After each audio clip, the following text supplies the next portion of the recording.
Hola Vivers, muy buenas a todos. Soy Jorge, vuestro profesor de Historia de España en el Centro de Estudios Luis Vives, y lo que vamos a hacer va a ser resolver el segundo examen de Historia de España de la convocatoria ordinaria de BAU, ¿vale?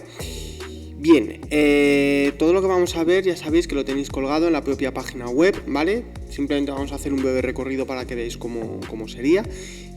Solo tenéis que googlear Centro de Estudios Luis Vives, os sale esta página. Entonces os vais a exámenes resueltos EBAU 2023. Os bajáis aquí, ¿de acuerdo? Y en exámenes del martes 6 de junio de 2023, aquí lo tendremos, ¿vale? Ver PDF, lo que vamos a ver a continuación, y ver vídeo, pues sería lo que estamos haciendo ahora mismo. Entonces ya lo que nos saldría sería esta parte, ¿vale? Bien, lo primero decir que el examen ha sido exactamente igual que el del día anterior para los de ciencias, al igual que en las convocatorias anteriores. Es decir, entre todas las preguntas cortas, las 12 que tenéis que elegir solamente las 4 que consideréis. Después vamos a tener una fuente histórica, una del 19 y otra del 20, pues tenéis que elegir una de las dos. Y por último, un tema de desarrollo que va a ser del siglo XX y un comentario de texto que va a ser del siglo XIX. Bien, entonces vamos a ir viendo poco a poco cómo es, ¿vale? En las cuestiones cortas es lo que menos me voy a detener porque eso ya sabemos más o menos todo lo que vamos a tener que poner y demás. Simplemente deciros que sí que es lo más recomendable respetar esas 10 líneas máximas que nos dan. Entonces, ¿qué es lo que vamos a tener que poner como tal? Pues yo que sé, por ejemplo, en la de, no sé, en esta misma, la del reino visigodo, ¿vale? Origen y organización política, los concilios. Bien, pues aquí lo que os recomendaría es que no empezarais directamente con lo que son los visigodos como tal, sino que hagáis una muy breve mención a cómo aparece ese reino visigodo de Toledo. Pues bien, en el año 409, a partir de esas invasiones de suevos, vándalos y alanos, pues lo que ocurre es que se llega a un pacto, foedus, entre romanos y visigodos. De esta forma los visigodos expulsan a estos pueblos bárbaros y consiguen el reino de Tolosa, al sur de Francia. Pero como consecuencia de la presión de los propios francos en la batalla de Bouillé, acaban fundando ese reino de Toledo. Bien, después decimos cómo es esa monarquía visigoda, ¿de acuerdo? Ese carácter electivo que está regido tanto por el rey y ayudado por el Officium Palatinum y también por el Aula Regia, y la parte más importante que vamos a tener que hacer más hincapié, que es en decir las diferentes unificaciones que tiene ese reino. Vamos a tener las unificaciones territoriales, ¿vale? Con la expulsión de suevos y bizantinos. También vamos a tener la unificación legislativa a través del Liber Iudiciorum. Y por último, la unificación religiosa a partir del Tercer Concilio de Toledo en el año 589 con el rey Recaredo. Eso es lo principal que vamos a tener que decir. Y por último, estaría guay, si nos da el espacio, bien, si no, pues no pasa nada, ¿vale? El decir que esta monarquía acaba entrando en crisis y que sería aprovechada por los musulmanes en el año 711 para poder invadir la península ibérica, ¿vale? Bien, para que podáis ver más detenidamente cada una de las cuestiones cortas, ¿vale? Os aconsejo que le echéis un ojo a este PDF. Vamos ahora a lo que ya más dudas puede levantar, que son la parte de la fuente y del tema de desarrollo. En primer lugar, la fuente que nos han puesto es una obra pictórica, ¿de acuerdo? Que corresponde a 1882, que se llama La Tejedora, de Juan Planella y Rodríguez. Lo primero que nos piden es que expliquemos brevemente el tipo de fuente, localización cronológica y el contenido atendiendo a la imagen que nos proponen. Bien, pues sabemos que es una fuente primaria, ya que es una obra pictórica que corresponde al propio momento en el que se están desarrollando esos hechos. ¿Y qué hechos son los que se están desarrollando? Pues, en primer lugar, lo que podríamos considerar lo que es la revolución industrial.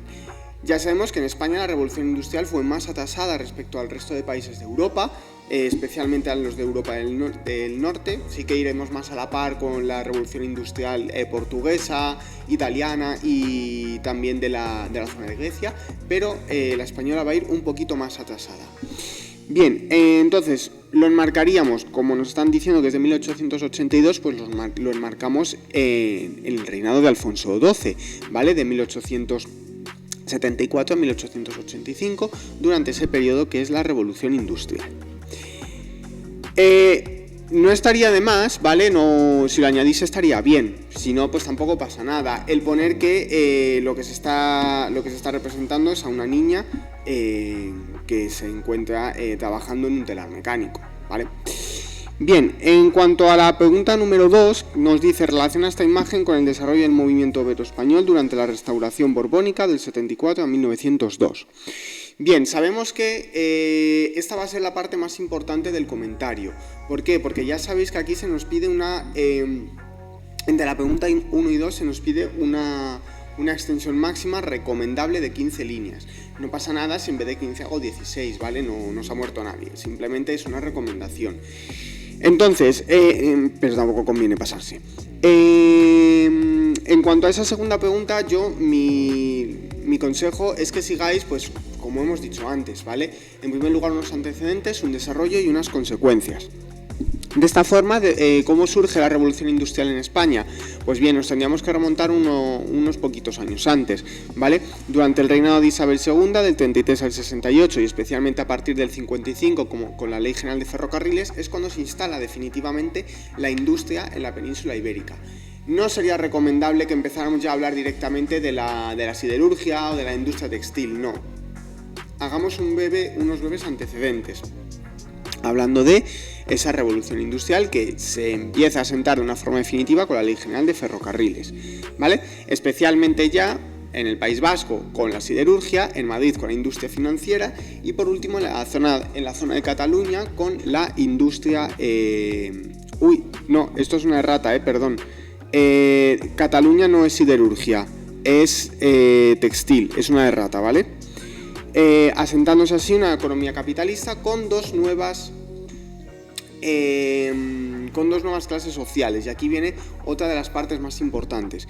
En primer lugar, hablamos de ese ascenso de la burguesía, simplemente lo mencionamos, y después esta niña que pertenecerá a la clase obrera. Por lo tanto, lo que vamos a tener que hacer más hincapié es en hablar de esa clase obrera.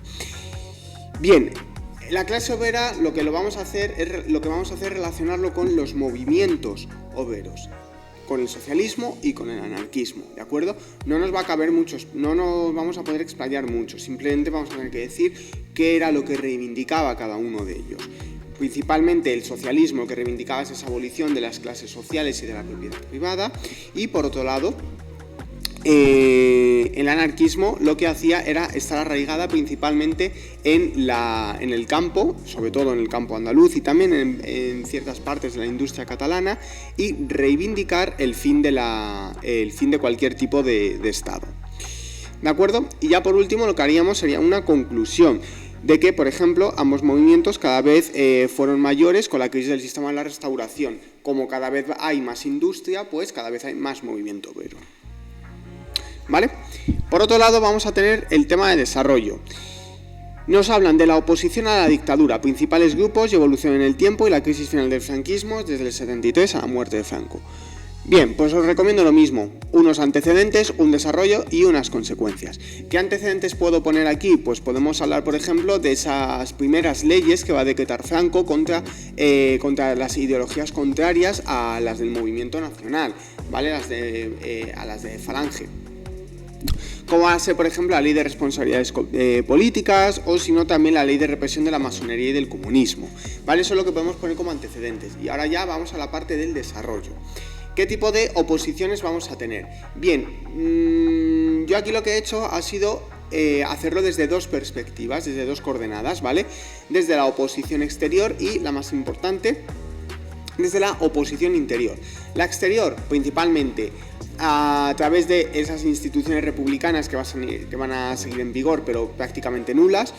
Y, por otro lado, la más importante, la de los monárquicos, a través de ese manifiesto de Lausana, por el que el príncipe Don Juan, el padre del rey Juan Carlos, del emérito, lo que hace es romper relaciones con Francisco Franco. Para poder destacar un poquito más, pues estaría guay añadir, por ejemplo, este pacto de San Juan de la Luz entre los monárquicos y los socialistas, ¿vale? Pero que no llevó a ningún tipo, no tuvo en sí ningún tipo de efecto. Simplemente ese acuerdo para instaurar una monarquía parlamentaria. Bien, lo más importante es la parte de la oposición interior, la que tiene lugar dentro de las fronteras. Aquí es donde más juego vamos a poder dar, ya que vamos a tener en primer lugar la de la guerrilla de los maquis, ¿vale? Los primeros años del franquismo, que va a tener lugar en esas zonas montañosas, pero que finalmente serán desarticulados. Por otro lado, la de los universitarios y profesores de universidad, ¿vale? Agrupados en el Felipe, en ese Frente de Liberación Popular, que en el 56 y en el 59 llevaron a ese estado de excepción. También el de la Iglesia, a raíz del Concilio Vaticano II. Importante aquí nombrar, aunque sea una de las principales figuras de esta oposición eclesiástica, ya sea Monseñor Añoveros o bien sea el cardenal Enrique Tarancón. También podemos hablar de la conflictividad laboral, especialmente con comisiones obreras y ese proceso 1001 en el que serían juzgados algunos de sus líderes, como Marcelino Camacho. Por otro lado, también el de los grupos nacionalistas. Importante aquí hacer hincapié en el grupo de la ETA. Bien, y ya por último vamos a esa parte de los últimos años del franquismo. Lo iniciamos con ese nuevo gobierno que instaura Franco en el verano del 73, en el que Carrero Blanco va a ser presidente del gobierno, pero posteriormente, unos meses más tarde, sería asesinado por la ETA. Eso sería el inicio de la crisis definitiva del franquismo, porque es lo que acabaría dividiendo ya definitivamente a los diferentes grupos del propio franquismo. Y después ya hacemos referencia a esos conflictos que vamos a tener tanto exterior como interiormente y que van a agudizar esa crisis del franquismo, como la cuestión de la Marcha Verde del Sáhara, la revolución de los claveles en Portugal o el fin de la dictadura de los coroneles en Grecia. Sino también las protestas internacionales contra el franquismo por las ejecuciones a unos terroristas, etc. ¿Vale? Todo eso es lo que va a llevar a que finalmente todo eso se va a producir de forma paralela a la muerte de Franco y ya simplemente terminar la cuestión con unas consecuencias. ¿Qué consecuencias tendría? Pues que finalmente se acabaría instalando esa transición que tiene como fecha simbólica la muerte de Franco. ¿Vale? Bien, en cuanto a la opción B, vamos a tener las preguntas de los bloques de cuestiones cortas, ¿vale? Recordad que lo podéis ver en el PDF de una forma más detallada. Bien, en cuanto a la fuente, vemos aquí que nos han puesto en la opción B un gráfico que hace referencia a los resultados de resultados de las elecciones municipales de 1931. Pues bien, en primer lugar nos dicen que expliquemos brevemente el tipo de fuente. Es una fuente totalmente actual, ¿de acuerdo? Se ha podido hacer en este mismo momento, como quien dice. Por lo tanto, es una fuente secundaria, es contemporánea a los hechos que nos están narrando. La localización cronológica pues hace referencia a esos resultados en las elecciones de 1931. Cuidado, municipales, ¿de acuerdo? No son generales. Son municipales y por tanto lo que vamos a tener es la victoria de los grupos republicanos en las grandes ciudades, ¿vale? Y frente a los grupos monárquicos, frente a los partidos monárquicos. Y por último lo que vamos a tener que hacer es relacionar esta fuente con el reinado de Alfonso XIII, con el final del reinado de Alfonso XIII. Pues bien, deberíamos decir que esta crisis final del reinado de Alfonso XIII empieza con ese fin de la dictadura de Primo de Rivera por la pérdida de apoyos y que empieza a llegar un orden constitucional, ¿vale? con los gobiernos de Berenguer y de Aznar. Cuidado, tampoco es un gobierno 100% constitucional porque se fue haciendo de una forma muy lenta, muy paulatina, de forma que le acabaron llamando como la dicta blanda.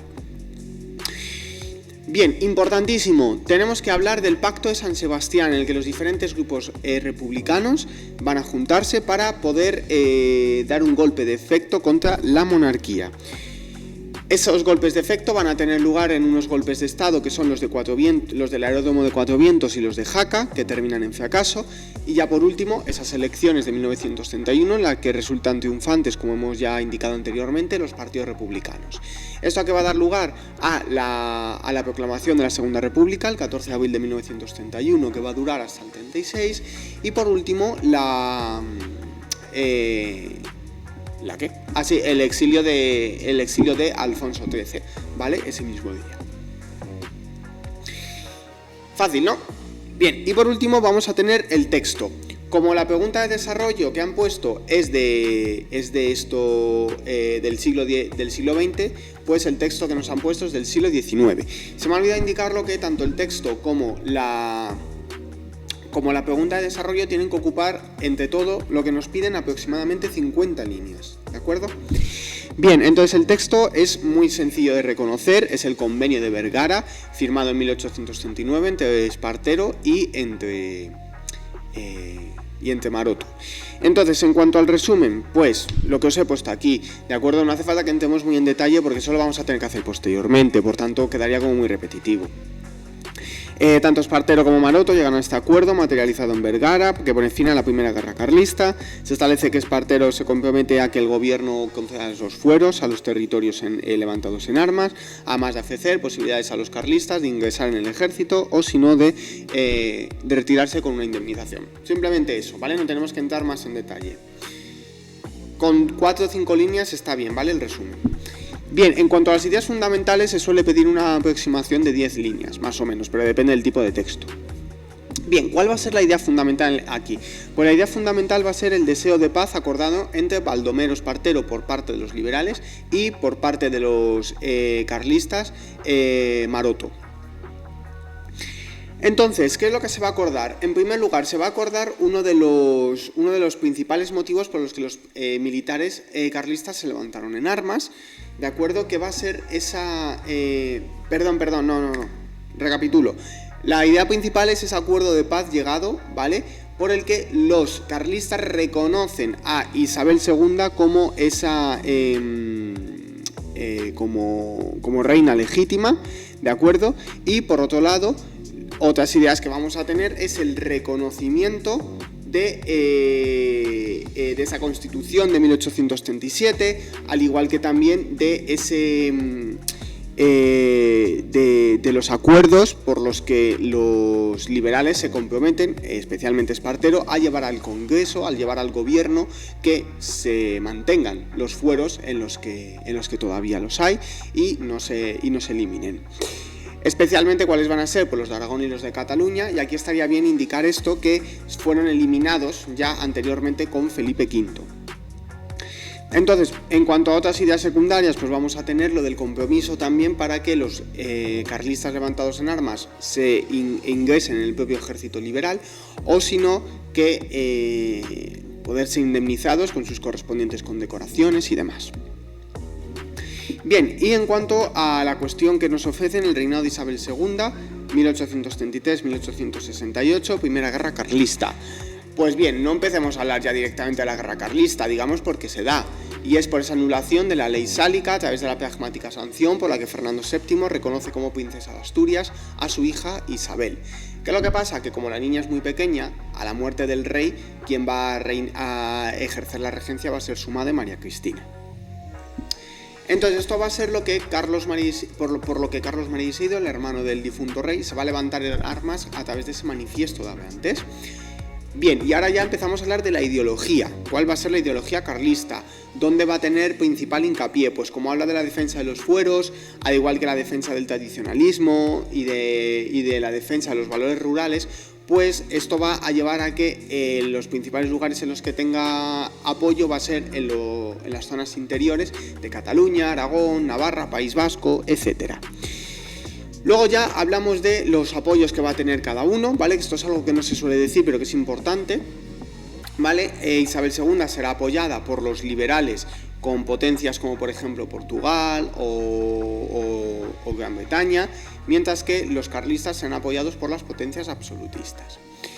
Bien, por otro lado, ya hablamos de las diferentes etapas, describimos brevemente cada una de ellas y por último lo que hacemos es llegar a ese acuerdo en el que hacemos un poquito más de hincapié. Hablamos pues principalmente de lo que tenemos en el texto, al igual de aquellas otras cosas que en lo que podamos hacer un poquito más de hincapié, ¿de acuerdo? Y ya por último, hablar de que esto no va a llevar en sí a una solución definitiva, ya que va a haber otras dos guerras carlistas, ¿vale? La primera La segunda, perdón, entre el 46 y el 49 por no haber llegado al matrimonio celebrado entre Isabel II y el siguiente pretendiente carlista, y la última durante el sexenio democrático por haber nombrado a Amadeo de Saboya rey liberal y no haber sido rey el pretendiente carlista. ¿Vale? Así que nada, eso es todo. Principalmente yo lo que os recomiendo en todo lo que hemos visto es que hagáis unos antecedentes, un desarrollo y unas consecuencias, ¿vale? Siempre tiene que seguir todo un orden coherente, cronológico, que haya cohesión entre lo que estamos diciendo, ¿vale? Así que nada, eso es todo. Cualquier duda que tengáis, no dudéis que podéis preguntar y se os responderá en la mayor brevedad posible. Venga.